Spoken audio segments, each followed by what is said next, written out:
Okay, so you were talking about your camping. Oh, well, we used to go camping down to Waianae and Waimanalo. Those days it was safe to camp on the beach, and I guess I must have been somewhere about 10 years old or thereabouts, and we'd go camping with Uncle Bob and his family. They were the only relatives we had in Hawaii. Uh, our clan wasn't as large as Dad's clan, but we would take simple foods. I remember we had Franco-American spaghetti and things like that, something simple, and we sleep on the ground. And after the meals, we take our dishes down to the beach and just wash it out with the sand and salty water, and that was that. But there were no toilet facilities at all, so we just made do, and we go swimming when we wanted to. So I guess that's what the homeless do now. It's a good life, just living and camping on the beach if you had no other cares.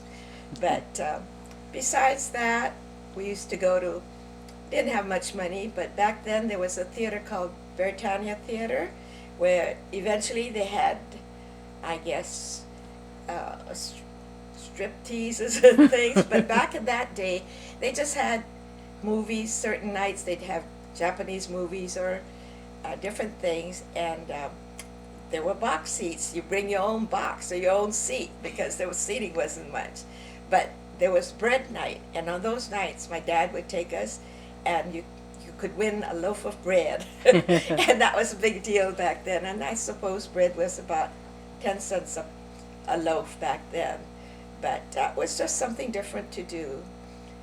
We used to have older cars. We had a rumble seat. You don't know what a rumble seat is, but there were two seats in the front and a back that would open like a trunk, but it would go backwards, and there'd be a seat for you to sit down. And I remember my cousin from the mainland, Mabel Miyazaki, mentioning that she thought that was so neat when they came and she rode in this rumble seat. And if it rained, we just crawled under the little overhang and hid out there instead of sitting on the seat. But just little things like that. We didn't do much for entertainment. Well, we did go to the movies, and I remember my cousin Jeanette would go with my sister Amy and I to the movies because she was the oldest in her family, and the three of us would go to movies at the old Palace Theater or places like that. And that was about it as far as I can remember, as far as entertainment. Besides maybe going hiking up Oliver Heights, looking for the air plants with the little, um, what is it, the little flowers or whatever that we would boil and then pop them. They would soften and we'd pop them, so that was a big deal. Plus walking on carnation canned milks, we'd use a milky pod and stick it to the top, and it would stick to your feet and you'd clomp around with these things, but nothing, nothing much. And I remember a tricycle we had, I used to ride, and I never got beyond riding a tricycle. That's as far as I got. I never mastered riding a bicycle, so that's about it. How much were the movies back then? I don't know whether they were 10 or 25 cents. They weren't very much, because if they cost a lot, we wouldn't have gone. So those are the kind of things I remember. How old were you? Like, what was it like right before the war started over here? Well, like, Grandpa and I were about seventh graders. The seventh grade just started, and I remember I used to go to the Japanese school on Saturdays and go to church on Sundays at the temple, and so it was like a Sunday school. So when December 7th came, my cousin, my sister, and I had been to the Sunday school down. It was back down on 4th Street where the Honganji is, and we were walking home, going up Nuana Avenue, just about where Oahu Cemetery is, and my Uncle Bob came down in his, I believe it was a Model T, but he came down to pick us up, and he said, get in, we got to go home, the war started. And that's how we heard about World War II. We had seen these puffs of black smoke in the sky. The anti-aircraft guns were firing, and I suppose some of them were blanks, or they weren't the real thing, and they left just a black shot in the sky. But that was the beginning, and school was out, so we didn't go to school for quite a while. I forget how many months it was. Wow. But when the school started again, we were going to seventh grade.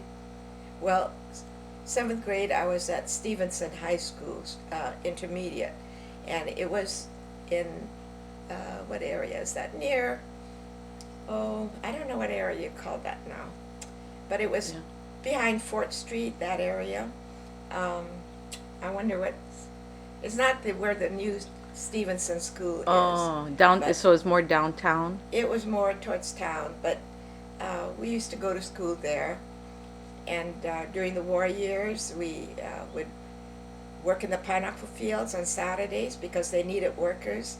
And we were seventh graders. We'd pile into this big truck with seats that were on either side of the truck, like bench seats. And we'd go down and work a day in the fields, down Waipahu, Wahiawa. And then we'd come back to school, get dropped off, all dirty with red dirt on us. And the pay wasn't much. Maybe we made $1 a day or something, but it still was something. So we used to do that regularly. But there weren't too many of us from from Stevenson.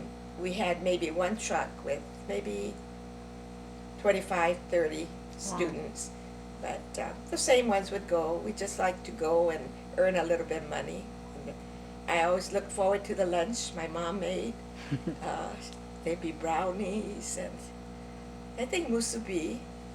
And we enjoyed lunch while we were in the fields because we'd find a shady spot if we could and sit there and eat our lunch, drink our water. We didn't take sodas back in those days. We had water. So it was a nice time. We enjoyed it. How is it? Because you went to college. Dad, pretty much all the aunties and uncles went to college, which I think is kind of unusual actually for your generation. So, how is it that you were able to go to college, or how did you end up going to college? I think a lot of the students from Roosevelt did go on to college. And I went to Roosevelt, which was an English standard school. That was eliminated later, but at that time, if you took an examination and you spoke decent English, standard English, not pidgin, you could go to a school like Kapalama or Jefferson or Lincoln School for elementary schools, then go on to Stevenson and then Roosevelt. Roosevelt was the only English standard high school, and we had very good teachers. And I think that helped, in us getting into college. And although my sister couldn't go because money was a problem, she went to a business school. I was able to go because she helped me and I got a job. And the tuition was only about $50 a semester back then, which doesn't seem like a lot now, but at that time we didn't have much. So I did go on to college, although I didn't have any real focus, I suppose. I thought I wanted to go into business, but I wasn't very strong in math, so I avoided that and took the easier route out and ended up in recreation where I met Dad. And unfortunately, I wasn't cut out for that kind of position. So after I graduated from college and a short period of time, I went back to what I was strong in high school, and that was my secretarial work. And so I got a federal job and worked for about 9 months before we quit and went to the mainland when he got called into service. And actually, when you said your strong things and you went into secretarial work, you're actually very artistic too, though. Did you ever have any formal training? Because you've painted, you've done collages and No, other things. I never did, but I was always interested in things like that. So just little things, and I enjoyed painting, and for a while, and Dad always let me buy all the supplies. I must have spent hundreds of dollars on supplies. We could have bought a nice painting for that, but anyway, I did enjoy going and meeting people at the art classes, and and then I dabble in crafts. And I remember the teacher I took painting from, Gloria Foss, used to frown on people doing crafts. If you're painting, you should stick with painting. But I always enjoyed crafts, so I have spend a lot of money on crafts also. I have all kinds of papers and things. So whenever the grandchildren want something, they come over, and I usually have what they want. So there's a lot of stuff still lying around. And is there, if there's something that you'd want to, I guess, tell the younger generation that, something that you felt was important or you'd like them to know about you, what would you like to say? Well, nothing really. They all seem pretty focused, more focused than I was back then. And they seem to know what they want to do. And so mainly follow your dream. And I think one thing I would like them to consider is learn about finances, because it's important to start young. Dad and I back then didn't know anything about finances. If we had, we might have been able to do better financially, but I think in this day and age you have to plan for your own retirement. So they've got to start young and put their money aside and look into investing and other ways, because you have to learn to deal with money if you want to be able to have a good future, I believe. And I think they'll all do well because they've got a good background. They're fortunate they all have a good education, so there's nothing to hold them back except themselves.